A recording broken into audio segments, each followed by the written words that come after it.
Hello everyone. सो अब हम लोग माफिया किंग स्टोरी स्टार्ट करने जा रहे हैं। Second episode. ये एपिसोड का स्टार्ट होता है ऑस्ट्रेलिया से। ऑस्ट्रेलिया जो कि बहुत ही सुंदर जगह है। जंगकुक बचपन में ही माफिया का ट्रेनिंग लेने के लिए ऑस्ट्रेलिया आ चुका था।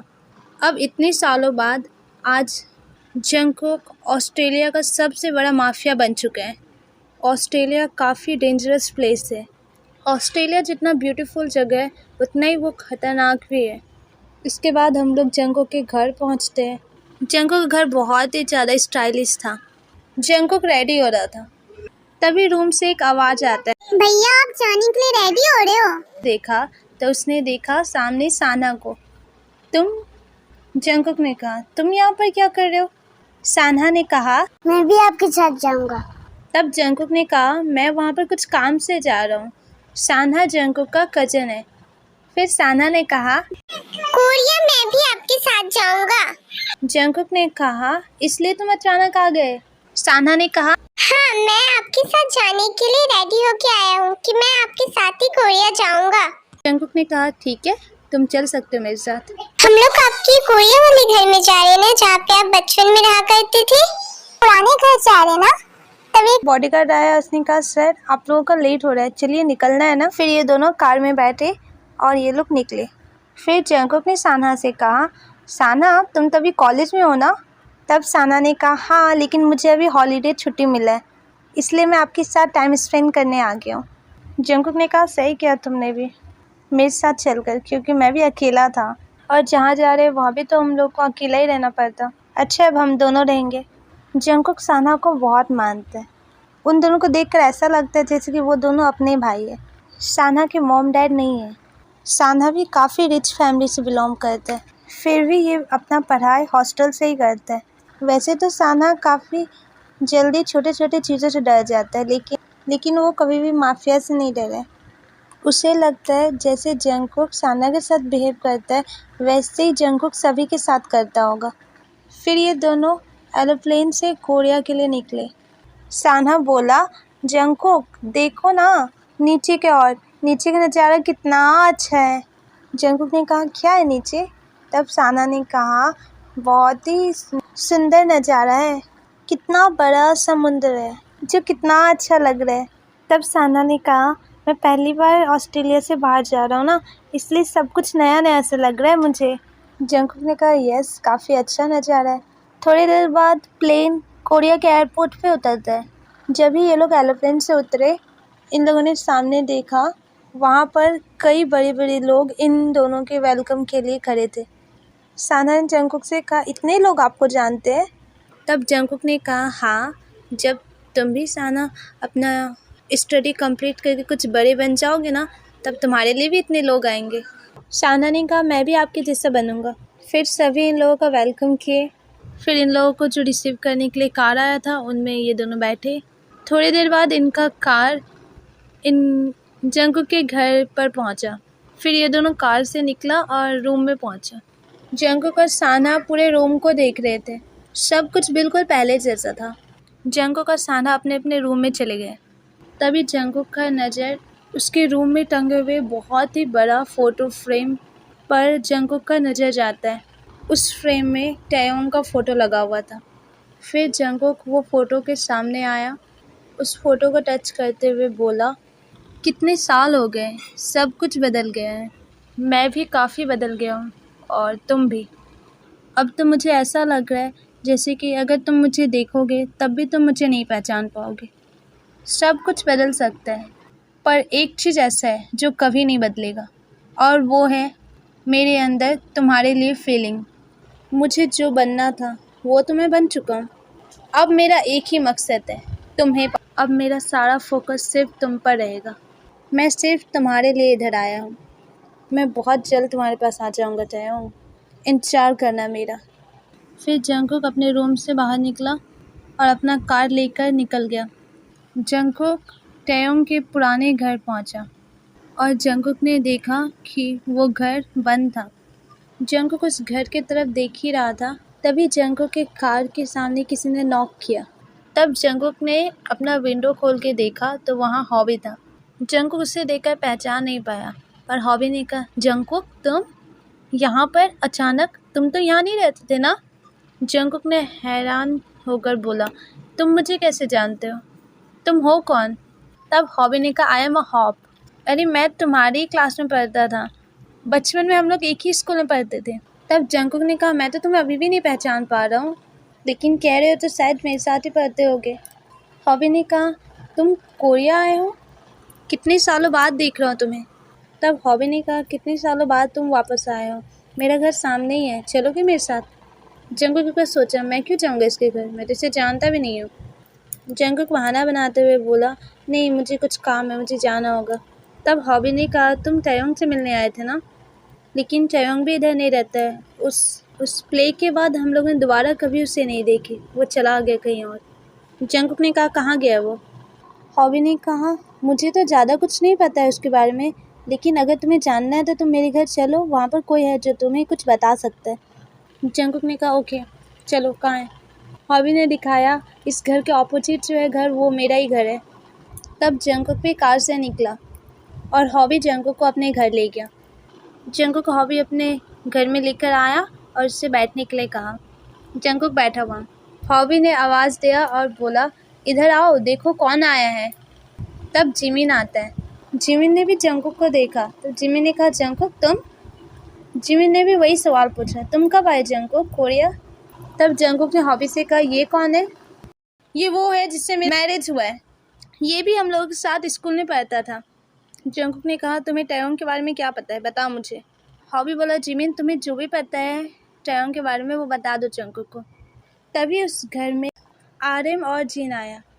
वो दोनों भी हॉबी और जिमिन से मिलने आए थे। आर्यन और जिन ने भी जंगकुक को देखा। तब आर्यन ने कहा, जंगकुक तुम यहाँ पर कब आए तुम? और बोला, तुम्हें देख के लग रहा है मुझे कि मैं तुम्हें जानता हूँ। आर्यन ने कहा, हाँ तुम मुझे जानता है, अरे हम लोग एक ही क्लास में पढ़ते थे, मैं आर्यन हूँ। जंगकुक ने कहा, ओह तुम हो? हॉबी ने कहा, तुम आर्यन को पहचानते हो और हम लोग को नहीं पहचाने? जंगकुक ने कहा, हाँ क्योंकि मैं जब ये देश छोड़ के जा रहा था तब आर्यन आया था मुझे छोड़ने के लिए। आर्यन ने कहा, अरे मेरे घर चलो ना तुम। जंगकुक ने कहा, मैं कुछ पता लगाने आया हूँ यहाँ पर सिर्फ। फिर से जंगकुक ने कहा, कैसे हो तुम आर्यन, और तुम्हारा लाइफ कैसा चल रहा है? आर्यन ने कहा, यार मेरा मैरिज हो चुका है। जंगकुक ने कहा, किससे? तब आर्यन ने जिन को दिखाया, बोला इससे।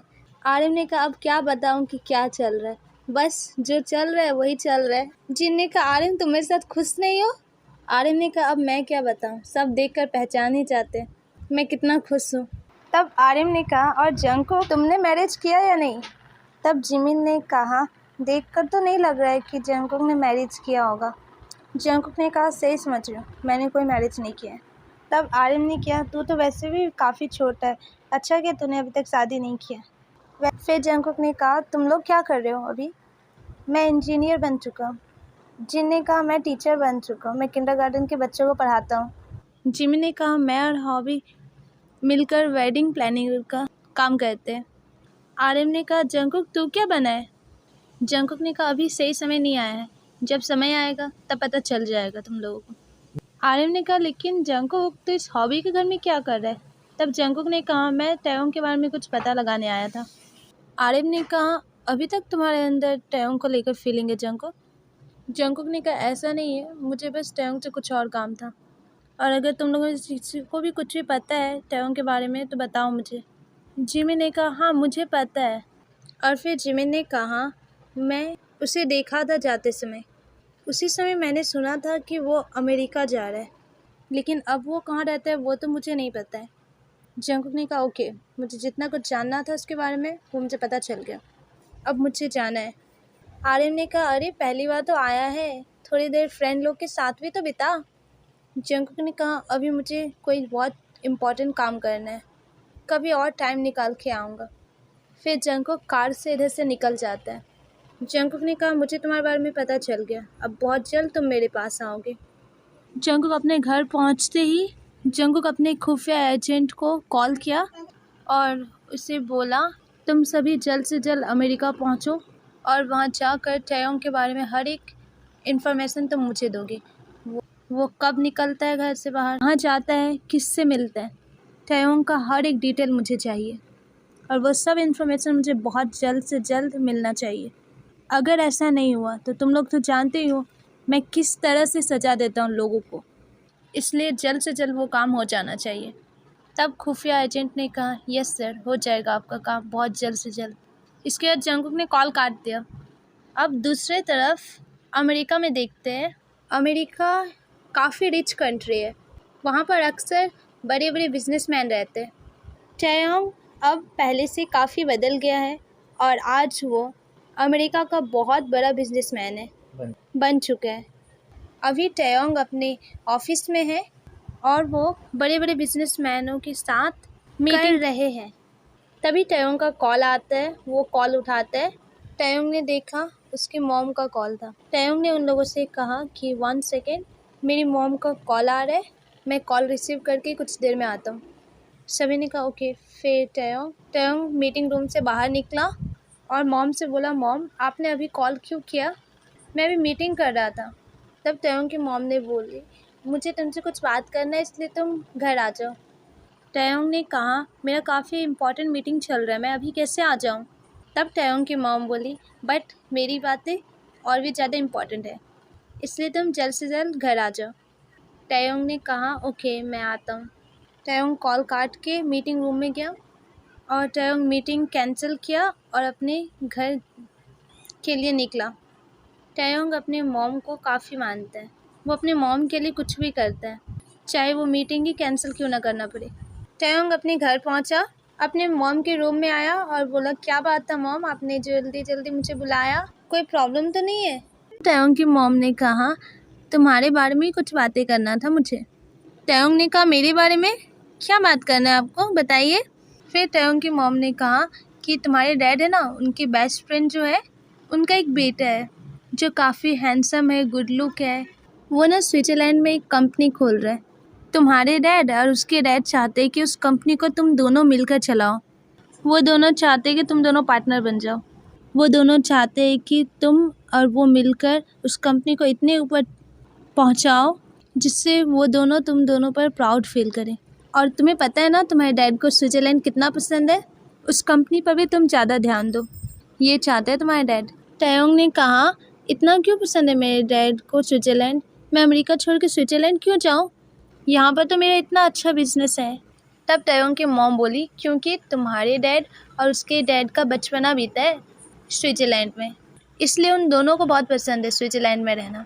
वो दोनों इसलिए ये चाहते हैं कि स्विट्ज़रलैंड में कंपनी खुले, क्योंकि ऐसा करने से हम लोगों का आना जाना स्विट्ज़रलैंड में लगा रहेगा, जिससे हम सभी साथ में मिल पाएंगे और काफ़ी समय भी बिता सकेंगे स्विट्ज़रलैंड में। टैयोंग ने कहा ओके, अगर डैड ऐसा चाहते तो मैं ज़रूर करूँगा। फिर टैयोंग ने कहा, क्या वो पहुँच चुका है स्विट्ज़रलैंड में? तब टैयोंग की मॉम ने कहा, हाँ वो आज ही पहुँचा है। टैयोंग ने कहा ओके, तो मैं भी कल सुबह तक वहाँ पहुँच जाऊँगा।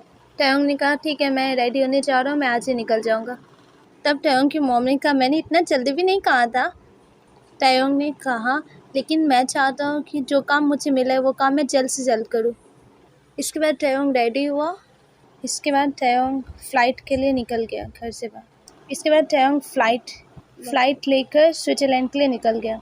स्विट्ज़रलैंड और अमेरिका का दूरी काफ़ी है, इसलिए टैयोंग को वहाँ पहुँचने में काफ़ी टाइम लगा। आज के लिए इतना ही। अब अगले एपिसोड में देखेंगे क्या जंगकुक और टैयोंग मिल पाएंगे। अगर मिल गए तो क्या टैयोंग जंगकुक को अपनाएगा? जंगकुक के असलियत को जानने के बाद ये सब जानेंगे हम लोग अगले एपिसोड में। स्टोरी को पूरा देखा करिए। Thank you for watching this video. Like, share and subscribe.